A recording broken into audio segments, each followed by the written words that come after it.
The morning sun rose over New Bizen Colony like it had done every day for the past 10 years. The golden light shone on green fields full of rice and wheat. Children ran to school while their parents walked to work in the mines and farms. It looked like a perfect place to live. Dr. Park So-young stood on her office balcony and smiled as she watched the busy colony below. 50,000 humans called this planet home now. They had built a good life here on Kepler 442b.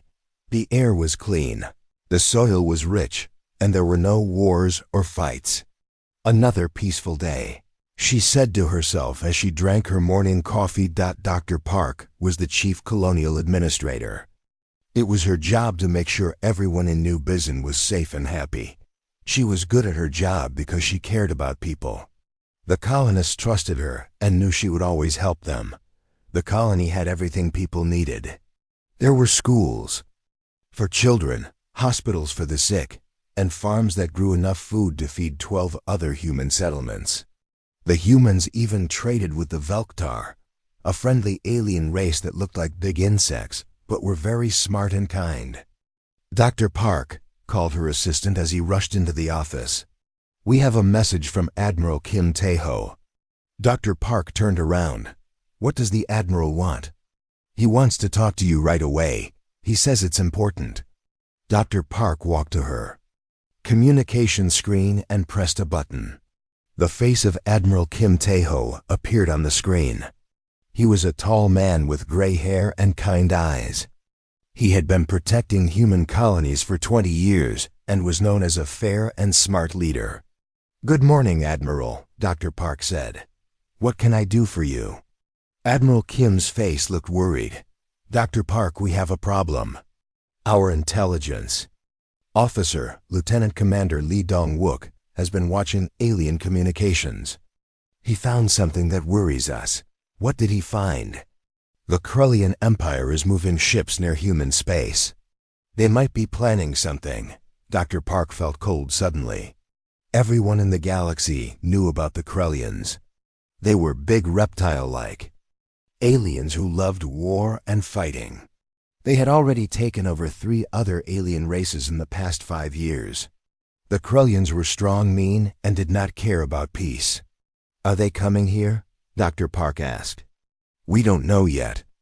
But Lieutenant Commander Lee thinks they might attack our colonies. The Krullians think we are weak because we are peaceful." Dr. Park looked out at her colony again. Children were playing in the park. Farmers were working in the fields. Nobody knew about the danger that might be coming. "What should we do?" she asked. "For now, just be ready. Make sure your defense systems are working. If something happens, we will protect you, I promise." The screen went dark. Dr. Park sat down in her chair and thought about what the Admiral had said. The humans had some weapons to protect their colonies, but not many. They believed in peace, not war. They had lived quietly for so many years that most people forgot humans could fight when they needed to. Far away in space, Lieutenant Commander Lee Dong-wook sat in his chair on the starship Hanseong. He was looking at alien messages that his computers had stolen from Krullian ships. The messages made him angry and scared. "Admiral," he called to Admiral Kim Tae-ho, "you need to see this." Admiral Kim walked over to Lee's station. "What did you find?" "The Krullians are talking about human colonies. Listen to this message." Lee played a recording of Krullian voices speaking in their own language. The computer translated it into human words. "The human settlements are perfect targets," the alien voice said. "They have no real weapons. They are soft and weak. We can take their planets easily and make them pay us tribute. Then we will own 12 human worlds without a real fight." "Admiral." Kim's hands became fists. "They think we are easy prey." "There's more, Admiral.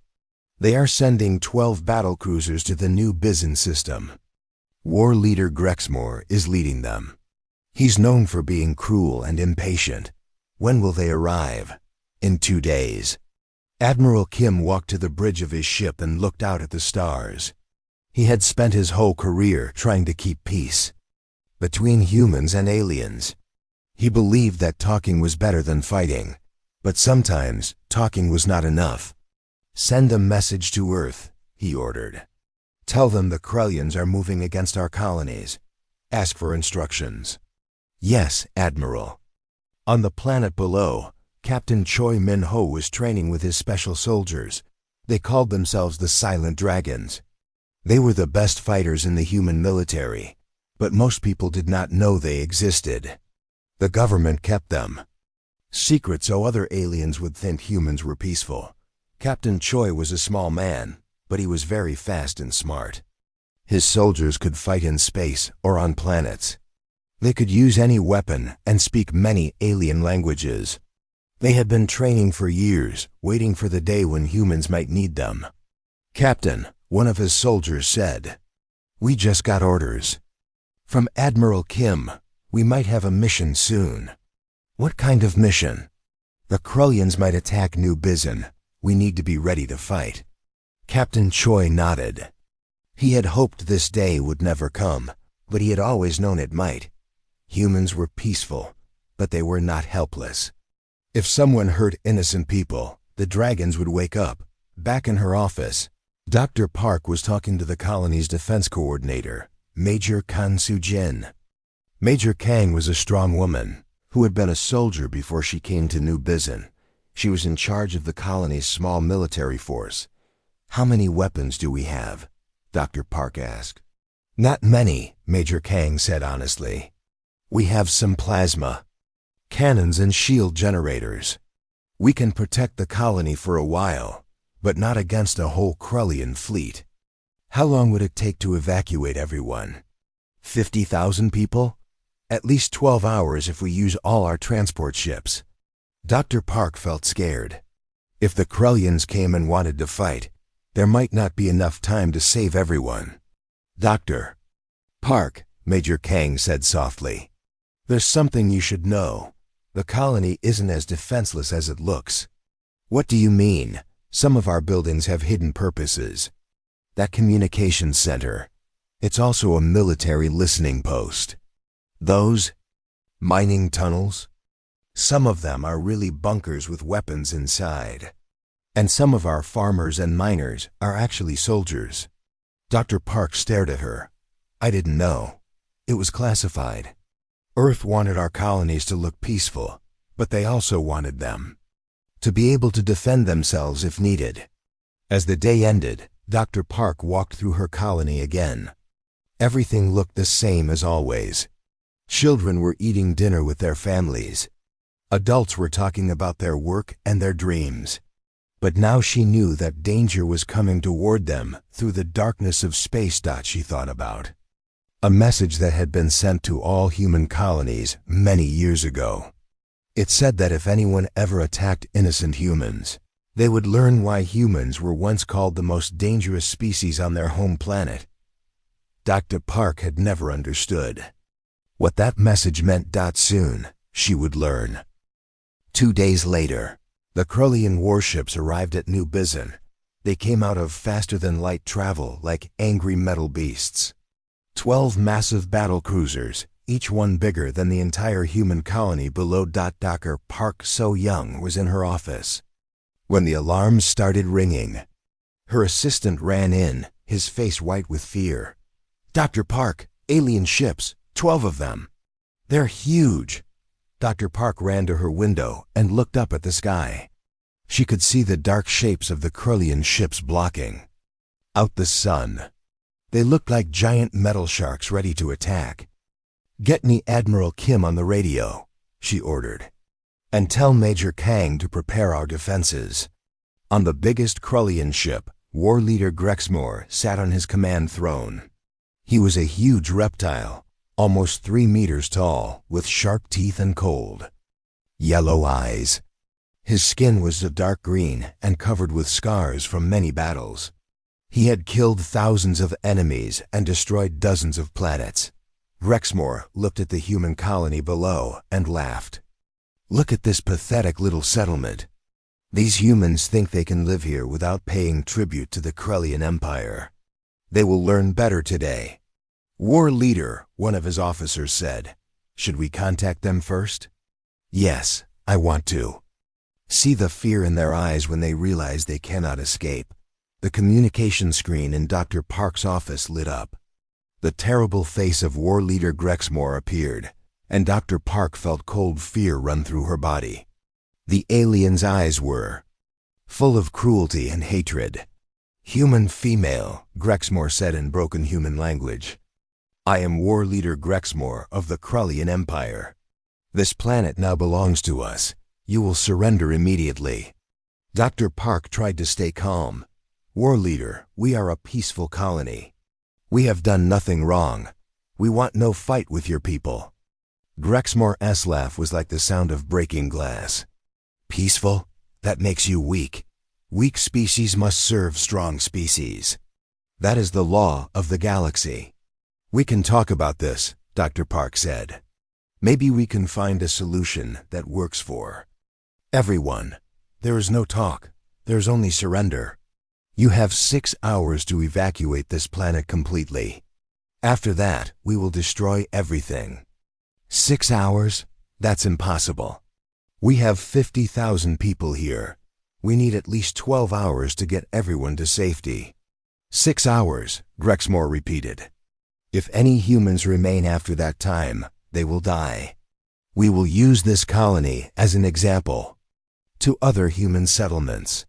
They will learn to fear the Krullian Empire. The screen went dark. Dr. Park immediately called Admiral Kim Teho. Admiral, the Krullians are here. They want us to evacuate in 6 hours, or they'll kill everyone. Admiral Kim's face was grim. Dr. Park, we're sending every transport ship we have. Start getting people to the evacuation points right now. Don't waste any time. All across New Bizen, emergency sirens began to wail. People dropped what they were doing and ran to their homes to get their families. Parents grabbed their children. The elderly were helped by their neighbors. Everyone knew that their lives depended on getting off the planet as fast as possible. 10-year-old Yu Ji-hoon was playing in the park when the sirens started. His father, a rice farmer, came running to find him. Ji-hoon, we have to go now. His father shouted, Why, Papa? What's happening? Bad aliens are coming. We have to leave our home. Ji-hoon looked up at the sky and saw the dark shapes of the alien ships. He was scared, but he trusted his father.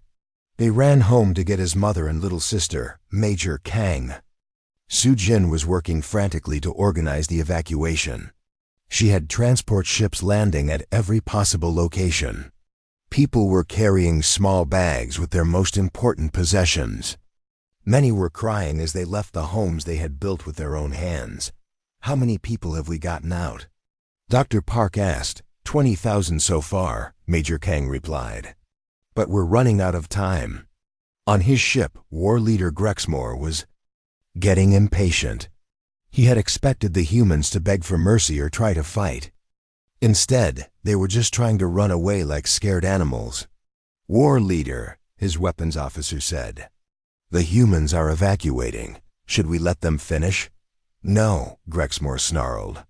I am tired of waiting. These soft creatures need to learn fear. Begin the bombardment. But War Leader, there are still thousands of humans on the planet. I know. That will make the lesson more effective. Dr. Park was helping load children onto a transport ship when she saw the first plasma beam come down from the sky. It hit the school and turned it into a ball of fire. The explosion was so bright it hurt to look at. They're firing! Someone screamed. They're firing on us. More plasma beams came down from the Krullian ships. They hit the hospital, the market, the apartment buildings where families lived. Each beam destroyed everything it touched. The beautiful colony that had taken 10 years to build was being destroyed in minutes. Ji-hoon and his family were running toward a transport ship when a plasma beam hit the building next to them. The explosion threw them to the ground. Ji-hoon's father tried to protect his family with his own body. Papa, Ji-hoon cried. I'm scared. Don't be scared, son. Everything will be okay. But everything was not okay. Another plasma beam hit closer. To them, when Ji-hoon looked up, his father was not moving anymore. Major Kang was trying to coordinate the defense of the evacuation sites. Her small force of plasma cannons fired back at the Krullian ships, but their weapons barely scratched. The alien armor. "It's no use," one of her soldiers shouted. "We can't hurt them. Keep firing," Major Kang ordered. "We have to buy time for the civilians." Dr. Park was in the last transport ship, trying to save as many people as possible. Through the ship's windows, she could see her colony burning. Thousands of people were still trapped on the ground. The Krullian bombardment was systematic and cruel. They were targeting schools, hospitals, and homes where families lived. "Dr. Park," the pilot said, "we have to go now, or we'll be destroyed too." "Not yet. There are still people down there. If we don't leave now, we'll all die." Dr. Park looked down at the burning colony one last time. She could see people running in the streets, trying to find shelter. She could see the bodies of those who had already died. Among them was little Yu Ji-hoon, who would never grow up to be a farmer like his father. "Go," she whispered. "Take us away from this hell." As the transport ship flew away from New Bizen, Dr. Park activated the emergency communication system. She knew this would be the last message sent from the colony. "This is Dr. Park So-young of New Bizen Colony," she said, her voice breaking. "The Krullians have murdered 20,000 innocent people. They killed children, elderly people, families who never hurt anyone. They're killing everyone. The monsters are killing everyone." She paused, thinking about all the good people who had died today. Then she remembered something Admiral Kim had told her once about humanity's history. "Tell Earth," she continued. "Tell them the dragons must wake. The dragons must wake and show these monsters what happens when you hurt innocent humans." The message was sent across human space at the speed of light. Within hours, every human colony, every human ship, and every human leader would know what had happened at New Busan.war. Leader Grexmore watched the last human ship disappear into space. Below him, the colony was nothing but smoking ruins. He was satisfied with his work. "Let this be a lesson to all humans," he said to his officers. "The Krullian Empire is not to be defied. Soon, all human colonies will pay us tribute, or they will share the same fate." But Grexmore had made a terrible mistake. He thought he had destroyed a weak colony and frightened the other humans into submission. He did not know that he had just committed the worst crime possible in human eyes, the murder of innocent children. He did not know that humanity had been peaceful by choice, not because they were weak, and he did not know that somewhere in the darkness of space, the dragons were already beginning to stir. Dr. Park's message reached Earth in 6 hours. President Ahn Jae-soon was eating dinner with his family when his emergency communicator started beeping. He read the message and his face went white. 20,000 civilians murdered, he whispered. Children killed for no reason. Within 1 hour, President Ahn had called an emergency meeting of the Terran Council. All 50 representatives of human space came together through video links. They watched the recording of New Bizen burning. They saw the bodies of innocent people lying in the streets. "The vote is simple," President Ahn said. "Do we activate total war protocols against the Krullian Empire?" For the first time in 50 years, the vote was unanimous. All 50 representatives voted yes. General Wang In-ho was in his office when the order came through.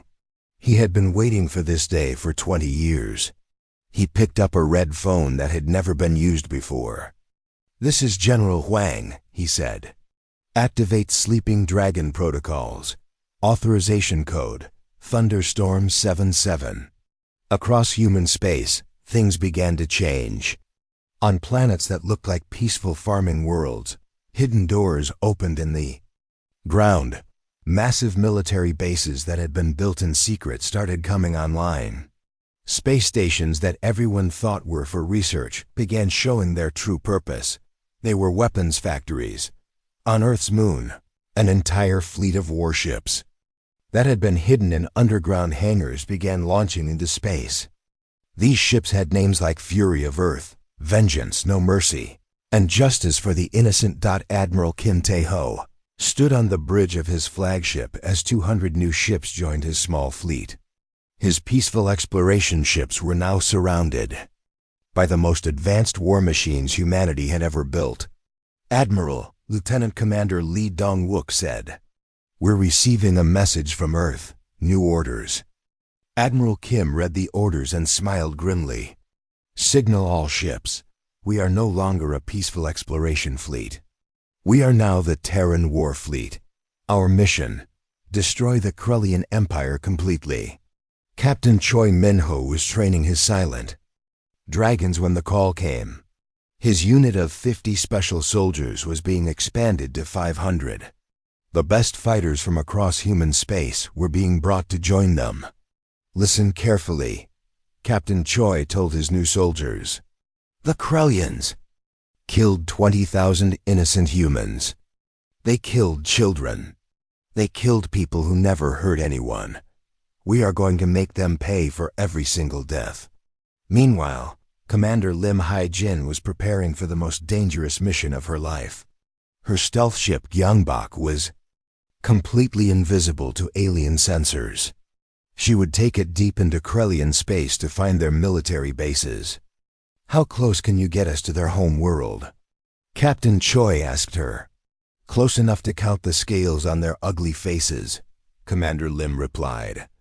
The Gyeongbok slipped through Krellian space like a ghost. Commander Lim discovered that the Krellians had become lazy and overconfident. They had conquered so many weak species that they stopped being careful. Their defenses had gaps that a smart human could exploit. "They're not expecting anyone to fight back," Commander Lim reported to Admiral Kim. "Their military bases are poorly defended. They think they're unbeatable." Captain Choi and his silent dragons began their first strike. They infiltrated a Krellian supply depot on the edge of their territory. The alien guards never saw them coming. In 30 minutes, the dragons destroyed enough weapons and supplies to outfit 10 battle cruisers. When the explosion lit up the night sky, Krellian commanders began to realize they had a problem. War leader Grexmore was celebrating his victory over New Bizen when the news reached him. A major Krellian supply depot had been destroyed. There were no survivors and no evidence of who had done it. "Impossible," Grexmore snarled.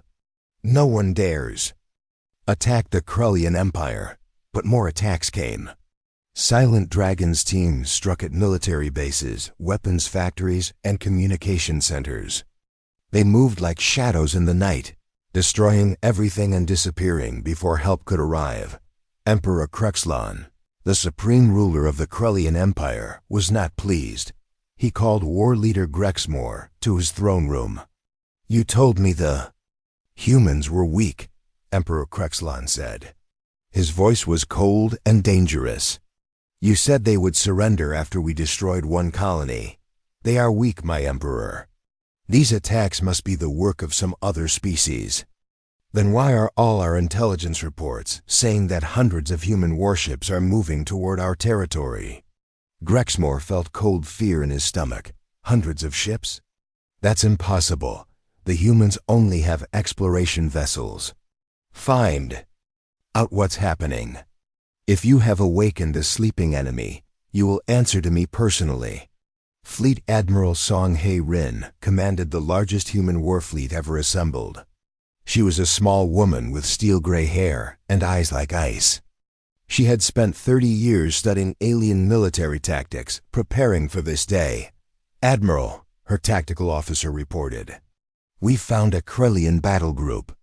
15 ships, including 2 heavy cruisers." "Signal the fleet," Admiral Song ordered. "Attack formation. Show them what human weapons can do." The battle was over in 10 minutes.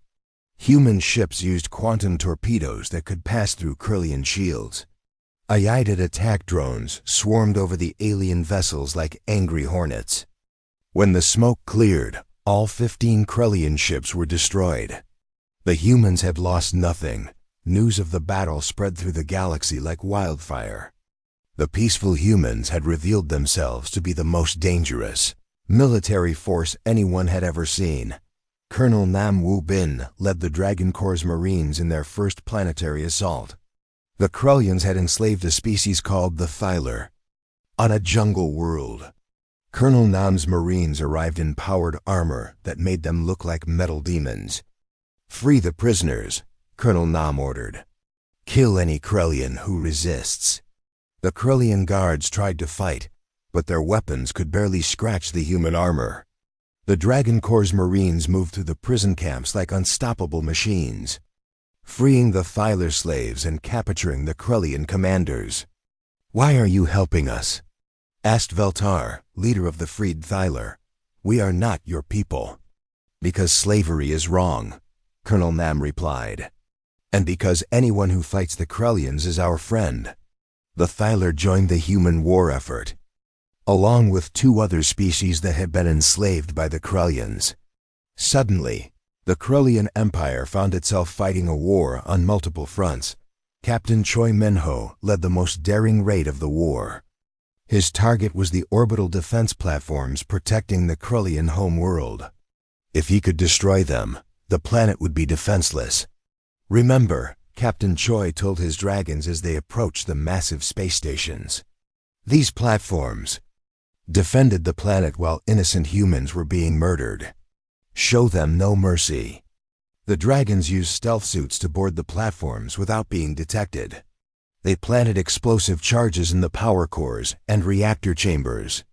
When the charges went off, the explosions could be seen from the planet's surface. Emperor Krexlon watched his orbital defenses die and felt fear for the first time in his life. He tried to contact the human fleet to negotiate. Admiral Kim Taeho's face appeared on the Emperor's communication screen. The human's eyes were full of cold anger. "I offer you a ceasefire," Emperor Krexlon said. "We will withdraw from human space and pay compensation for any damage." "You killed our children," Admiral Kim replied. "You murdered 20,000 innocent people who never hurt anyone. There will be no ceasefire. There will be no negotiation. There will be no mercy. There will be only justice." The screen went dark. Emperor Krexlon looked up at the sky and saw the human war fleet surrounding his planet like a ring of metal death. The siege of the Krellian homeworld began at dawn. Admiral Kim Taeho commanded over 300 human warships, the largest fleet in galactic history. But this was not a battle of destruction, it was a battle of justice. "Target only military installations," Admiral Kim ordered. "Avoid civilian areas. We are not like them. We do not murder innocents." Human weapons struck with surgical precision. Military bases, weapons factories, and government buildings were destroyed while schools, hospitals, and homes were left untouched. The Krellian military tried to fight back, but their weapons could not penetrate human shields. War leader Grexmore made one last desperate attack. He took his personal ship and tried to ram Admiral Kim's flagship. But Captain Choi Minho's dragons were ready for him. They boarded his ship and captured him alive. "You will answer for the children you killed," Captain Choi told the defeated war leader. The siege lasted only 6 hours. The Krellian military surrendered when they realized their weapons were useless against human technology. Emperor Krexlon was brought before a human military court. "You are guilty of war crimes," Admiral Kim told him. "You are guilty of murdering innocent civilians. You are guilty of starting a war against peaceful people. You will spend the rest of your life in prison." The Krellian Empire was dissolved. Their former territories were placed under human protection until the enslaved species could govern themselves. The galaxy was safer, but the cost was high. Ambassador Yan Sua worked with alien leaders to create new treaties. Many species now saw humans as dangerous protectors rather than peaceful explorers. "We did not want this war," Ambassador Yeon told the Galactic Peace Council. "We wanted only to live in peace. But when innocent people are murdered, we cannot stay silent." Kelthara, leader of the Peace Council, nodded sadly. "We understand. But the galaxy is now afraid of human power. You have shown that you are the strongest military force in known space. We will use our strength only to protect the innocent," Ambassador Yeon promised. Captain Oh Sung-min commanded the ships that returned to New Bizon. The planet was still covered with ruins and graves. They built a memorial for the 20,000 people who had died, including little Yu Gi-hoon. The memorial's inscription read, "Here lie the innocents whose sacrifice awakened the dragons. Their memory ensures this will never happen again." Dr. Park So-young, now serving as the memorial's keeper, stood before the monument every morning. She remembered the peaceful colony that had once stood there. She remembered the children who had played in the parks and the families who had built their dreams on this world. "We were happy here," she said to the stone memorial. "We were peaceful. But they made us into something else. They made us into dragons." Admiral Kim Tae-ho made his final log entry from the bridge of his flagship. "The war is over. The Krullian Empire is destroyed. Justice has been served for the innocent people who died at New Bizon. But we have paid a price for this victory. The galaxy now sees us not as peaceful explorers, but as the most dangerous species in known space. We can never again be seen as harmless. We are the guardians now, whether we wanted that role or not. The dragons have returned to sleep, but they will never sleep as deeply as they did before. And perhaps that is how it must be. Perhaps the only way to protect the innocent is to be ready to become terrible when evil shows its face." The human fleet dispersed back to their home worlds, carrying with them the knowledge that peace sometimes requires the capacity for war. The galaxy was safer now, but it would never again underestimate the species that had once been content to tend their gardens among the stars. In the end, the Krullians had been right about one thing. They had awakened something that had been sleeping. But it was not the weak prey they had expected. They had awakened the dragons, and dragons, once awakened, are never forgotten.